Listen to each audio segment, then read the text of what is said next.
Hey, what's going on guys? My name is Brett Madigan from Bagogames, and this is my review of the XL2735 monitor from BenQ Zowie or Zowie BenQ, not 100% sure, but let's roll with it. So before I start the review, I do want to mention that this is my first experience with a 144Hz monitor, as well as doing a review in this sort of form factor. Never done it before, so bear with me.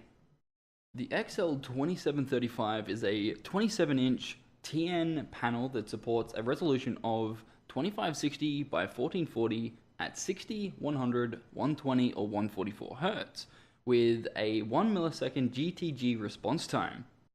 For the rear input and output, we have a single DVI-D connector, two HDMI ports, 1.4 and 2.0, and a single DisplayPort, 1.2. There's also a S switch, which I believe you can use to change like color profiles, but I never used it, so meh. Now the left input and output is a headset stand, stereo and mic ports, and two USB 3.0 ports. Some of the standout features include black equalizer, low blue light, instant mode, advanced motion accelerator or AMA, DIAC technology or dynamic accuracy, and dynamic contrast.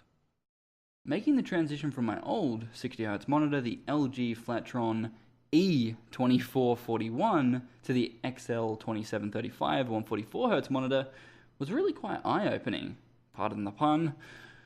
But not only did it remove a lot of the traditional motion blur or ghosting effects that was caused by lower Hertz monitors or refresh rates, but it seems quite minimal on 144Hz, which is a large improvement, not gonna lie.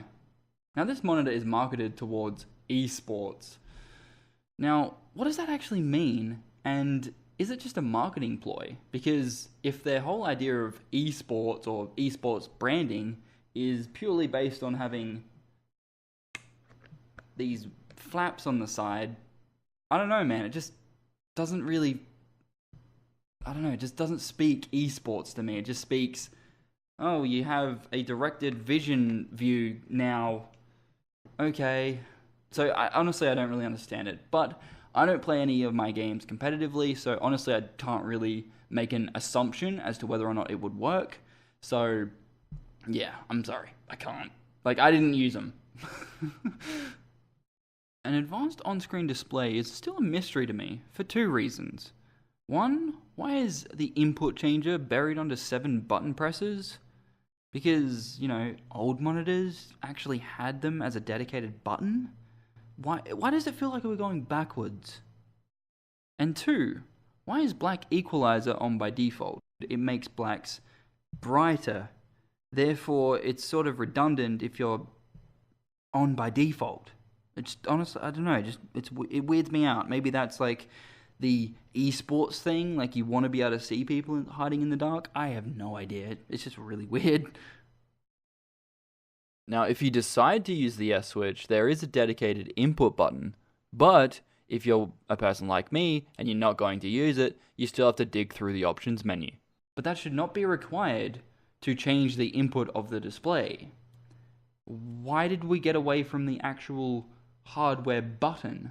I just honestly don't know why that's a thing. Okay, conclusion time.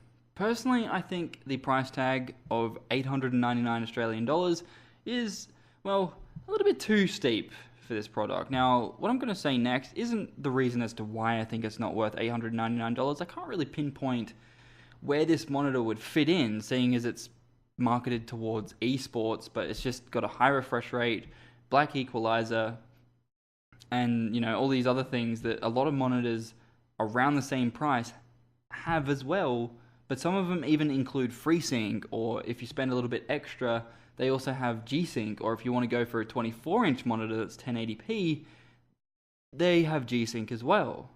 So I'm not really too sure where this monitor fits in.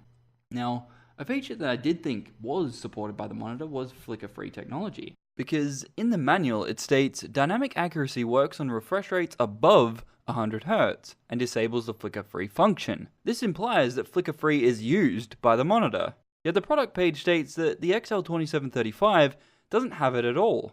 This could just be a case of the manufacturer including too many monitor iterations within a single manual, or just made by error without including the correct supported monitor.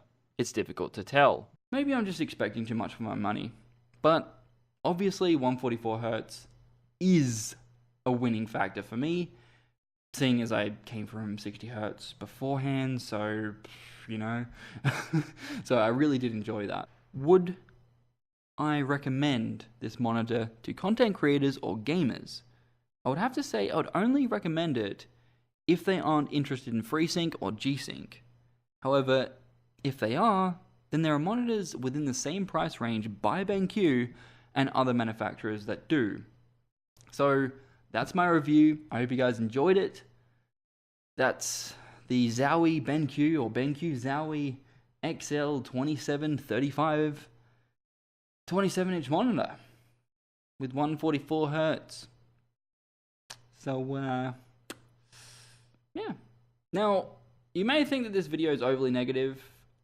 Technically, I had to find some things that were negative with it, because honestly, going from 60 hertz to 144 hertz blew my mind. Like, it's absolutely amazing that the motion blur reduction, the ghosting reduction, that sort of stuff.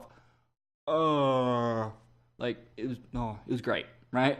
So I'm obviously nitpicking at different features because either some of them don't make sense or it's just a little finicky to get there, like the OSD. But hopefully BenQ can see it that way and, they take it as constructive criticism. But keep in mind that I only had 5 days to review this monitor, and going from 60 to 144 hertz, I didn't actually get to test it as well as I wanted to. But then again, hope you guys enjoyed the video. My name is Brett Madigan from Bagogames. If you want to check out the written review, check out the link in the description or head over to bagogames.com. See you guys next time. Peace out. Yay! Done!